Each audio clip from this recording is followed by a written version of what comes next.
এই পৃথিবীতে আল্লাহ সুবহানাহু ওয়া তাআলা যত নবী রাসূল প্রেরণ করেছেন, সমস্ত নবী রাসূলদের কাজ ছিল উম্মতদেরকে, পথহারা উম্মতদেরকে আল্লাহর সাথে জড়িয়ে দেওয়া, পথহারা উম্মতদেরকে সঠিক পথের সন্ধান দেওয়া। আমাদের নবী সহ অন্য অন্য নবীরা এই দাওয়াতে কাজ করতে গিয়ে অসংখ্য অগণিত জুলুম এবং নির্যাতনের শিকার হয়েছে। এই দাওয়াত ও তাবলীগের কারণে হযরতে ইব্রাহিম আলাইহিস সালাতু ওয়াস সালামকে অগ্নিকুণ্ডে নিক্ষিপ্ত হয়েছে। দাওয়াত ও তাবলীগের কারণে হযরত জাকারিয়া আলাইহিস সালাতু ওয়াস সালামকে করাত দ্বারা চিরা হয়েছে। এই দাওয়াত ও তাবলীগের কারণে হযরতে ঈসা আলাইহিস সালাতু ওয়াস সালামকে হত্যার ষড়যন্ত্র করা হয়েছে। এই দাওয়াত ও তাবলীগের কারণে হযরতে মূসা আলাইহিস সালাতু ওয়াস সালামকে দেশান্তর করা হয়েছে। এরকম ভাবে যত নবী ছিলেন সমস্ত নবীদেরকেই কষ্ট দেওয়া হয়েছে। তবে সবচেয়ে বেশি কষ্ট দেওয়া হয়েছে আমার আপনার প্রাণের নবী, আমার আপনার সরদার, দুজাহানের কান্ডারি মায়ার নবী রাহমাতাল লিল আলামিন সাল্লাল্লাহু আলাইহি ওয়াসাল্লাম। রাসূল কারীম সাল্লাল্লাহু আলাইহি ওয়াসাল্লাম দাওয়াত ও তাবলীগের কাজ করতে গিয়ে অসংখ্য অগণিত শাস্তির এবং কঠিন শাস্তির সম্মুখীন হয়েছেন। তারপরও রাসূল কারীম সাল্লাল্লাহু আলাইহি ওয়াসাল্লাম দাওয়াত ও তাবলীগের কাজ পরিহার করেন নাই, ছাড়েন নাই।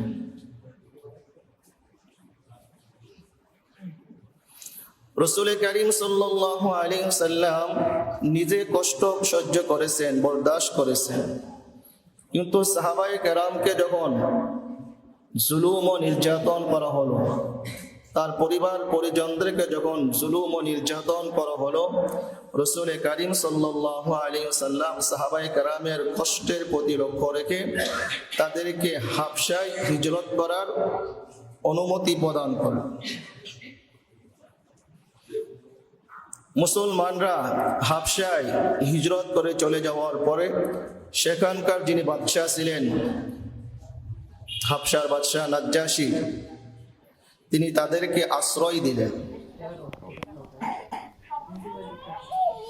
মক্কার কুরাইশরা কিরকম ফালতু লোক, নিজেদের দেশে তো থাকতেই দিল না, এলাকা ছাড়া করলো, অন্য দেশে চলে গেছেন। অন্য দেশে গিয়ে তারা ঈমান ও ইসলামের উপরে অটল থাকবেন, ঈমান ও ইসলামের দায়িত্ব তারা পালন করবেন, এটা তাদের সহ্য হলো না। তারা পরামর্শ করে আমর ইবনুল আস, উতবা ইবনে রবিআকে হাবশার বাদশা নাজ্জাশীর নিকটে প্রেরণ করেন।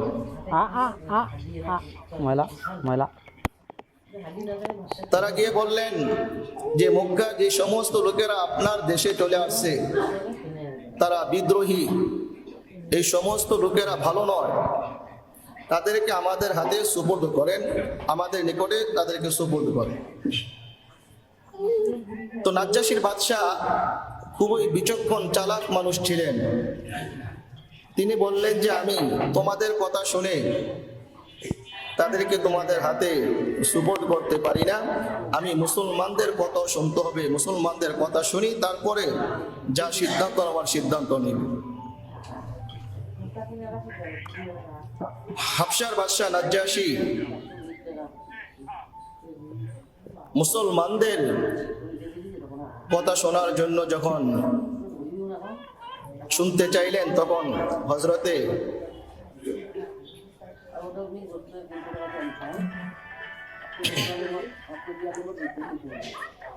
আলী রাদিয়াল্লাহু তাআলা আনহুর ভাই, উনি কথা বলার জন্য সামনে এগিয়ে আসেন। জাফর ইবনে আবু তালেব, তিনি বাদশাহকে বললেন, বাদশাহ জাহাবনা, আমরা আইয়ামে জাহিলিয়াতের যুগে ছিলাম, আমরা পরস্পরে মারামারি হানাহানি করতাম, আমরা পরস্পর রক্তপাত ঘটাতাম, আমরা মৃত জন্তু ভক্ষণ করতাম, আমরা আত্মীয় স্বজনের সাথে সম্পর্ক ছিন্ন করেছি, আমরা হালালকে হারাম এবং হারামকে আমরা হালাল মনে করতাম। এমন পর্যায়ে আল্লাহ সুবহানাহু ওয়া তাআলা আমাদের মাঝে আমাদের গোত্র থেকে একজন নবী প্রেরণ করলেন, যে নবী আমাদের মাঝে আগমন করে আমাদেরকে মারামারি, হানাহানি, রক্তপাত ঘটাতে নিষেধ করলেন, আমাদেরকে আত্মীয়তার সাথে সম্পর্ক বজায় রাখার জন্য বললেন, আমাদেরকে হারাম জিনিস থেকে নিষেধ করলেন এবং হালাল জিনিস ভক্ষণ করার জন্য বললেন। এই কথাগুলো শোনার পরে নাজ্জাশীর বাদশাহ তিনি প্রভাবিত হয়ে গেলেন যে না, তারা তো আসলে খারাপ লোক নয়, এবং তাদের মাঝে যে নবীকে প্রেরণ করা হয়েছে, নবী তো কোনো খারাপ জিনিসের আদেশ করেন নাই, মন্দ জিনিসের আদেশ করেন নাই। সাহাবীর কথা শুনে নাজ্জাশীর বাদশাহ সাথে সাথে মুসলমান হয়ে গেলেন। সুবহানাল্লাহ। এই একমাত্র নাজ্জাশীর বাদশাহ, উনি যখন ইন্তেকাল করেছেন, রাসূল তার জানাজা, একমাত্র তার জানাজা গায়বী জানাজা পড়েছেন। কারণ রাসূল ছিলেন অনেক দূরে, আর উনি ছিলেন হাবশা, তো যাওয়া তো সম্ভব না, যার কারণে রাসূল হাবশার বাদশাহ নাজ্জাশীর জানাজা কেবল মাত্র গায়বানা জানাজা পড়েছেন, অর্থাৎ লাশ সামনে না রেখে যে জানাজাটা পড়ানো হয়েছে। প্রিয় হাজরিন, এই সময়ের ভিতরে হযরতে তুফাইল ইবনে আমর দাওসী রাদিয়াল্লাহু তাআলা আনহু তিনিও মুসলমান হয়ে গেলেন। মুসলমান হওয়ার পরে বিশ্ব নবী, দু জাহানের কান্ডারি নবী, মায়ার নবী, রাহমাতাল লিল আলামিন সাল্লাল্লাহু আলাইহি সাল্লামকে বললেন, ইয়া রাসূলুল্লাহ, ইয়া হাবিবাল্লাহ, আমি তো একটি সম্প্রদায়ের সর্দার নেতা এবং আমার গোত্রের মাঝে আমার গ্রহণযোগ্যতা আছে, আমার গোত্রের লোকেরা আমার কথা মান্য করে, আমার কথা মেনে চলে। আপনি আল্লাহর কাছে দোয়া করুন, আল্লাহ তাআলা যেন আমার সাথে এমন একটা নিদর্শন দিয়ে দেন, যে নিদর্শনের মাধ্যমে লোকেরা আমার কথা আরো বেশি মানবে, লোকেরা আমার কথা আর বেশি মেনে চলবে। বিশ্ব নবী, দয়ার নবী, রাহমাতাল লিল আলামিন সাল্লাল্লাহু আলাইহি ওয়াসাল্লাম দোয়া করে দিলেন। আল্লাহ সুবহানাহু ওয়া তাআলা হযরত তুফাইল ইবনে আমর দাওসী রাদিয়াল্লাহু তাআলা আনহু একটি তার দোয়া কবুল করে তার কপালে একটি আলোক বর্তিকা ঝুলিয়ে দিলেন, লাগিয়ে দিলেন। কপালে একটি লাইটের মতন আলো ফিট হয়ে গেল। তুফাইল ইবনে আমর দাওসী রাদিয়াল্লাহু তাআলা আনহু রাসূলের দরবার থেকে চলে গেলেন। গোত্রে যাওয়ার পরে মনে মনে চিন্তা করতে লাগলেন যে আমার কপালে যে এটা লাগছে, এখন তো আমার গোত্রের লোকেরা আরো মহামারী মনে করতে পারে, আরো বিপদ মনে করতে পারে, যে সে মুসলমান, ইসলাম ধর্ম গ্রহণ করছে, ইসলাম ধর্ম গ্রহণ করার কারণে তার কপালে কি লাগছে, একটা লাইটের মতো আলো লাগছে। তো তিনি এইভাবে আল্লাহর কাছে আবার দোয়া করলেন যে আল্লাহ, আমার এই যে লাইট, এটা তুমি অন্য কোথাও কি করো, ফিট করে দাও, লাগিয়ে দাও। আল্লাহ তাআলা তুফাইল ইবনে আমর দাওসী রাদিয়াল্লাহু তাআলা আনহু দোয়া কবুল করলেন। আল্লাহ তাআলা তার হাতে লাঠি ছিল, ওই লাঠিতে আপনার চেরাগদানির মতন, লন্ঠনের মতন ফিট করে দিলেন। সুবহানাল্লাহ। এবার তিনি লোকদের মাঝে দাওয়াত ও তাবলীগের কাজ করতে লাগলেন, লোকদেরকে দাওয়াত দিতে লাগলেন।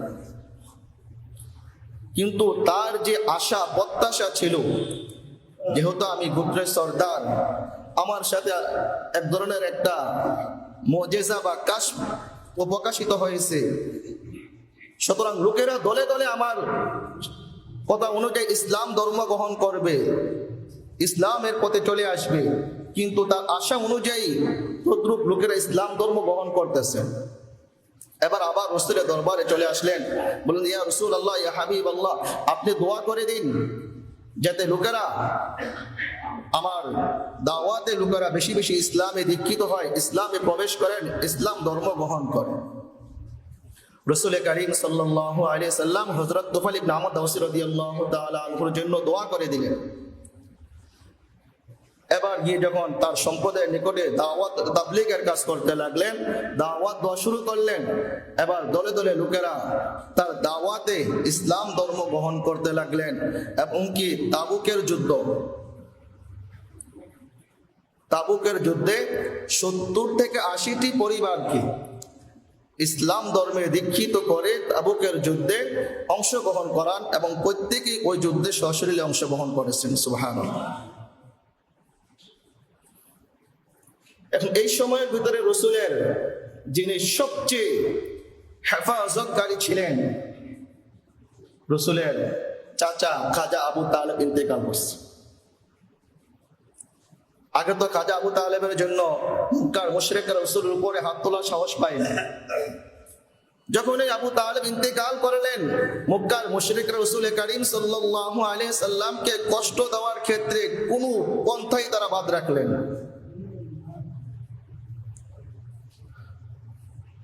রাসূল করিম সাল্লাল্লাহু আলাইহি সাল্লামকে কষ্ট দিতে তারা এখন কোনো দ্বিধাবোধই করলেন। দীর্ঘ 9 বছর পর্যন্ত রাসূল করিম সাল্লাল্লাহু আলাইহি সাল্লাম মক্কার লোকদেরকে দাওয়াত দিলেন, তাদের পিছনে মেহনত করলেন, শ্রম দিলেন, তাদের ধারে ধারে প্রাণে প্রাণে গিয়ে রাসূল তাদেরকে দ্বীনের কথা বোঝানোর চেষ্টা করলেন, ইসলামের কথা বোঝানোর চেষ্টা করলেন, কিন্তু তারা কোনো ক্রমেই রাসূল করিম সাল্লাল্লাহু আলাইহি সাল্লামের কথা মানতে রাজি হলো। রাসূল করিম সাল্লাল্লাহু আলাইহি সাল্লাম পরিশেষে হতাশ হয়ে তিনি তায়েফ চলে গেলেন। তিনি মনে মনে ভাবলেন, হয়তো তায়েফ গেলে তায়েফের অধিবাসীরা, তায়েফের লোকেরা তারা দ্বীন ও ইসলাম কবুল করবেন, সেখানে ইসলাম ধর্ম প্রচার করা আমি নবীর জন্য সহজ হবে, আসান হবে। রাসূল করিম সাল্লাল্লাহু আলাইহি সাল্লাম সেখানে গিয়ে গোত্রের 3 জন নেতার সাথে সাক্ষাৎ করলেন। এক নেতা বললেন, ওহো, তোমাকে বুঝি আল্লাহ নবী বানিয়ে পাঠাইছেন। দ্বিতীয় ব্যক্তি বললেন, আল্লাহ কি আর কোন লোক পায় নাই যে তোমাকে নবী বানিয়ে পাঠাইলেন। তৃতীয় ব্যক্তি বলে উঠলেন যে আমি তোমার সাথে কথা বলতে ইচ্ছুক নই, কারণ তুমি যদি তোমার দাবিতে সত্যবাদী হয়ে থাকো, সত্যবাদী নবী হয়ে থাকো, আর যদি তোমার বিরোধিতা করি তাহলে আমার ধ্বংস অনিবার্য। আর যদি তুমি তোমার দাবিতে মিথ্যাবাদী হয়ে থাকো, কোনো মিথ্যাবাদীর সাথে আমার কথা বলার কোনো প্রয়োজন নেই। দেখেন, আরবদের সবচেয়ে একটা মেহমানদারি, এই যে মেহমানদারি যে প্রথা আরবদের মাঝে খুব বেশি, তারা মেহমানদারি করেন, লোকদেরকে মেহমানদারি করার ক্ষেত্রে তাদের তুলনা হয় না। এই যে নবী করিম সাল্লাল্লাহু আলাইহি সাল্লাম তায়েফ গেলেন, তার রাসূল করিম সাল্লাল্লাহু আলাইহি সাল্লামকে তো মেহমানদারি তো করাই নাই, বরং তার সাথে সাথে বলে দিলেন, আমাদের এই শহর থেকে বের হয়ে যাও, আমাদের এই শহরে যদি তুমি অবস্থান করো তাহলে তোমাকে কঠিন শাস্তি দেওয়া হবে। রাসূল করিম সাল্লাল্লাহু আলাইহি সাল্লাম 3 নেতার কথায় হতাশ হয়ে অন্য লোকদেরকে দাওয়াত ও তাবলীগের কাজ করার জন্য অগ্রসর হলেন। হয়তো এই 3 জন কবুল করে নাই, অন্যরা কবুল করতে পারে, গ্রহণ করতেও পারে। সব লোক তো আর একরকম হয় না, সব লোক একরকম হয় না। যেহেতু এই 3 নেতা কবুল করে নাই, অন্যান্য লোকেরা হয়তো কবুল করবেন, গ্রহণ করবেন, সুতরাং তাদের মাঝে আমি দাওয়াতের কাজ প্রচার প্রসার করব। কিন্তু না, কোন লোকে রাসূল করিম সাল্লাল্লাহু আলাইহি সাল্লামের কথার কর্ণপাত করেনি, কোন লোকে রাসূল করিম সাল্লাল্লাহু আলাইহি সাল্লামের দাওয়াত কবুল করেনি। সকলের একই কথা যে আপনি আমাদের শহর থেকে বের হয়ে যান, যদি আপনি আমাদের শহরে অবস্থান করেন তাহলে আমরা আপনাকে কঠিন থেকে কঠিন শাস্তি দেওয়ার জন্য প্রস্তুত। এই বলে যখন রাসূল করিম সাল্লাল্লাহু আলাইহি সাল্লাম সেখান থেকে প্রত্যাবর্তন করতে লাগলেন, ফিরতে লাগলেন, এলাকার বখাটে ছেলেদেরকে, লম্পট ছেলেদেরকে রসুল করিম সাল্লাল্লাহু আলাইহি সাল্লামের পিছনে লেলিয়ে দেওয়া হলো, লাগিয়ে দেওয়া হলো। বখাটে ছেলেরা হাততালি দেয়, ঠাট্টা বিদ্রুপ করে, মনে হয় পাগল পাইছে, মনে হয় পাগলের পেছনে দৌড়াচ্ছে আর নিজেরা হাতে তালি দিচ্ছে আর ঠাট্টা বিদ্রুপ করছে। শুধু হাততালি দেওয়া ঠাট্টা বিদ্রুপই নয়, রসুল করিম সাল্লাল্লাহু আলাইহি সাল্লামের উপরে ইট পাটকেল পাথর নিক্ষেপ করতে লাগলো। নাউজুবিল্লাহ। হযরতে রসুলের সাথী ছিলেন রসুলের পালক পুত্র যায়েদ ইবনে হারেসা রাদিয়াল্লাহু তাআলা আনহু। যে দিক থেকে পাথর নিক্ষেপ করতেন, যে দিক থেকে ইট পাটকেল নিক্ষেপ করতেন, যায়েদ ইবনে হারেসা রাদিয়াল্লাহু তাআলা আনহু তিনি তার বডি সেদিকে পেতে দিতেন যে আমার শরীরে লাগুক, আমার রসুলের শরীরে যেন না লাগে।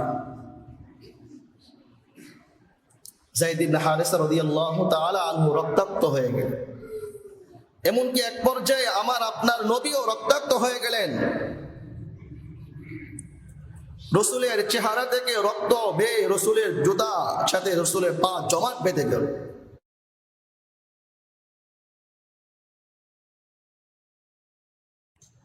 রসুল করিম সাল্লাল্লাহু আলাইহি সাল্লাম যখন এই দুষ্টুমতি ছেলেদের থেকে একটু নিরাপদ আশ্রয় নিলেন, এবার দেখেন নিজের কমজোরি, নিজের দুর্বলতা নিজেই স্বীকার করতেছেন। এমন সময় হযরতে জিবরাইল আমিন আলাইহিস সালাতু ওয়াস সালাম,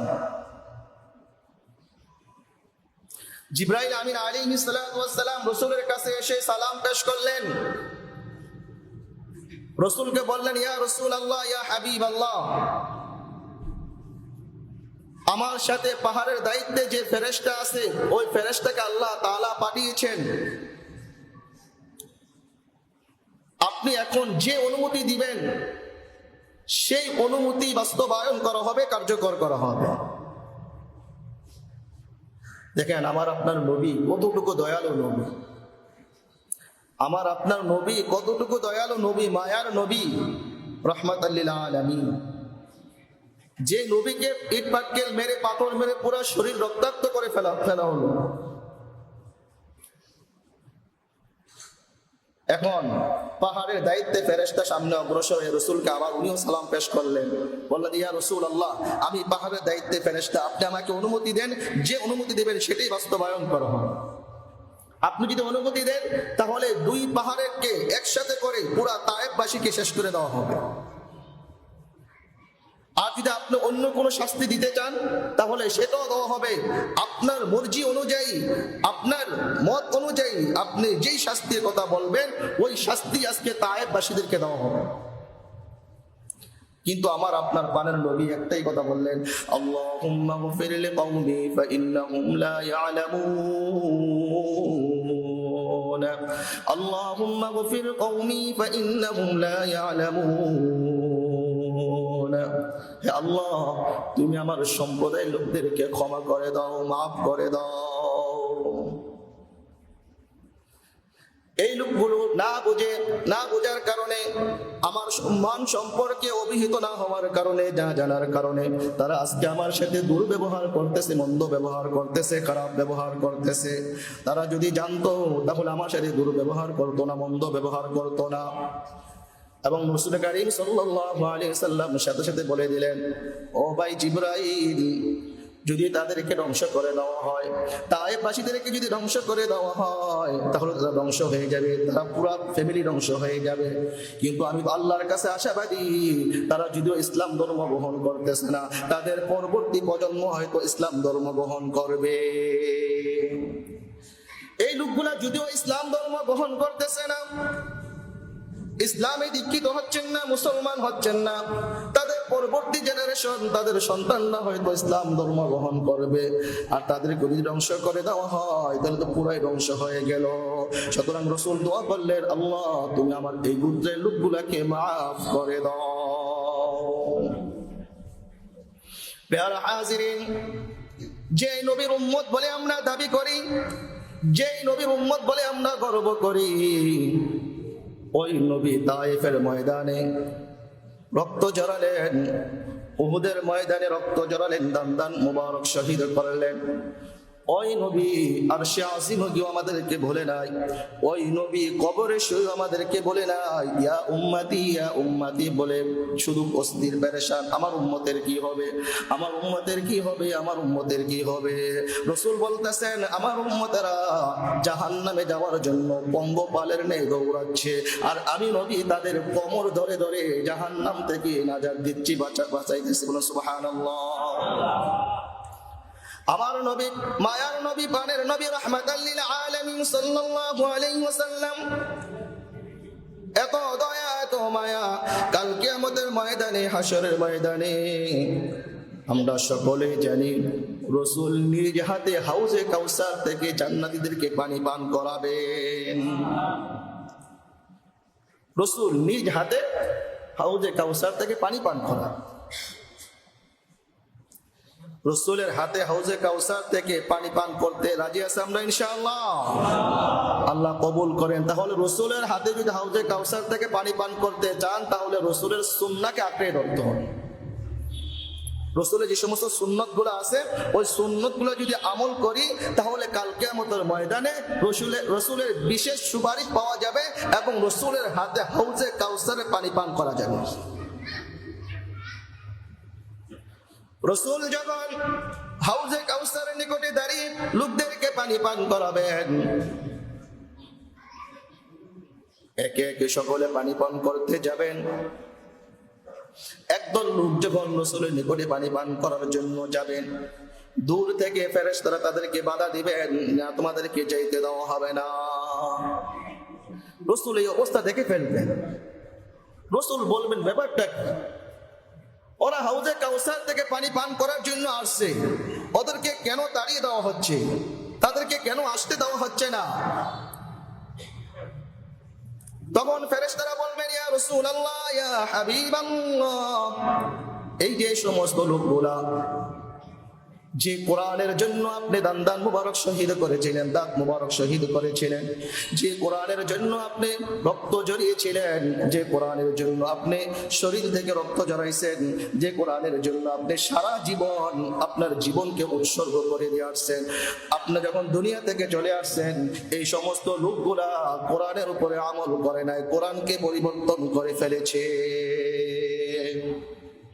তখন রাসূল বলবেন সুহকান সুহকা, দূর হয়ে যাও, দূর হয়ে যাও ও বদনসিবেরা, আজকে আমার হাতে তোমাদের হাউজে কাউসারের পানি জুটবে না। প্রিয় হাজিরিন, এই জন্য রাসূলের সুপারিশ পাইতে হলে, রাসূলের যদি সুপারিশ পেতে হয়, রাসূলের সুন্নতকে আঁকড়ে ধরতে হবে, রাসূলের সুন্নতকে মানতে হবে। মান আহাব্বা সুন্নতি ফাকাদ আহাব্বানি, মান আহাব্বা সুন্নতি ফাকাদ আহাব্বানি। রাসূল বলতেছেন যারা আমি নবীর সুন্নতকে মহব্বত করবে, ভালোবাসবে, ফাকাদ আহাব্বানি, তারা যেন আমি রাসূলকে ভালোবাসলো। ওমান আহাব্বানি কানা মাই ফিল জান্নাহ, আর যারা আমি নবীকে মহব্বত করলো, ভালোবাসলো, কানা মাই ফিল জান্নাহ, তারা জান্নাতে আমার সাথে থাকবেন। বলো সুবহানাল্লাহ। প্রিয় হাজিরিন, এই দুনিয়ার জীবন সাময়িক সময়, অল্প সময়। আজকে ভূমিকম্প হয়েছে, টের পাইছেন আপনারা? আমি আমার জীবনে এত বড় আকারের ভূমিকম্প আমি টের পাইনি। আমি টের পাই নাই। আমি দরজার সামনে দাঁড়িয়ে ছিলাম, এখানে একটা বাচ্চা বলে গাড়ি নিচে পড়ছিল ওকে দেখার জন্য। মনে হলো আমাকে আমার বদ উপরে ফেলে দিচ্ছে।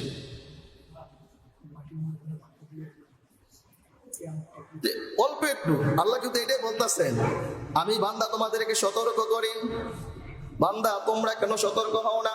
যহরাল ফাসাদু ফিল বাররি ওয়াল বাহরি বিমা কাসাবাত আইদিন নাস, জল এবং স্থলভাগে যে সমস্ত আপনার ফাসাদ, বিপর্যয় ছড়িয়ে পড়ে, এগুলো আমাদের হাতের কারণে।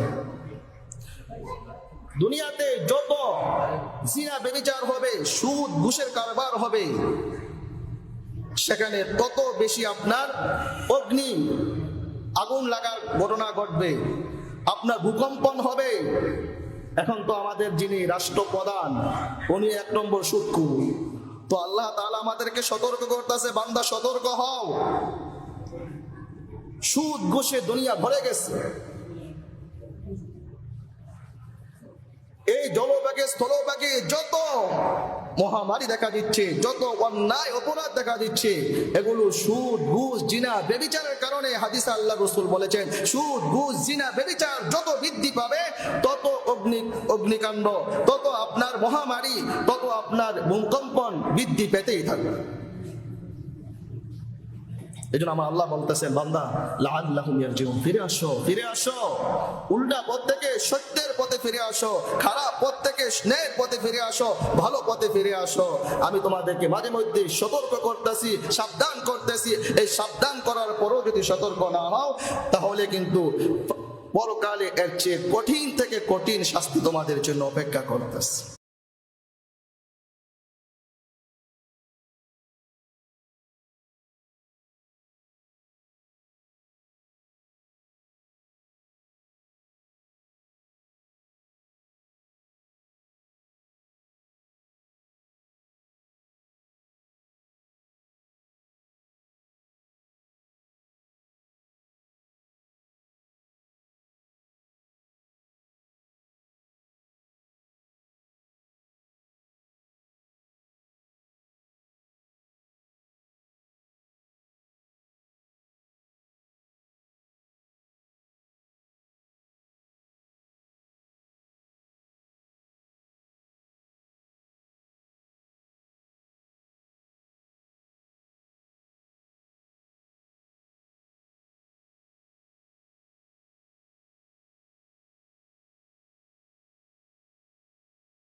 ওখানে আমার পাঞ্জাবিটা নাই গো, ওখানে এখানে বের করে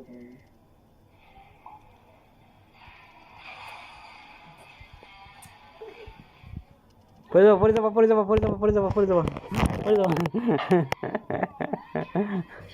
কি না রে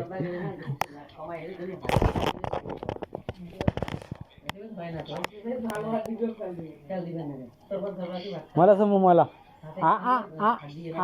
ময়লা ময়লা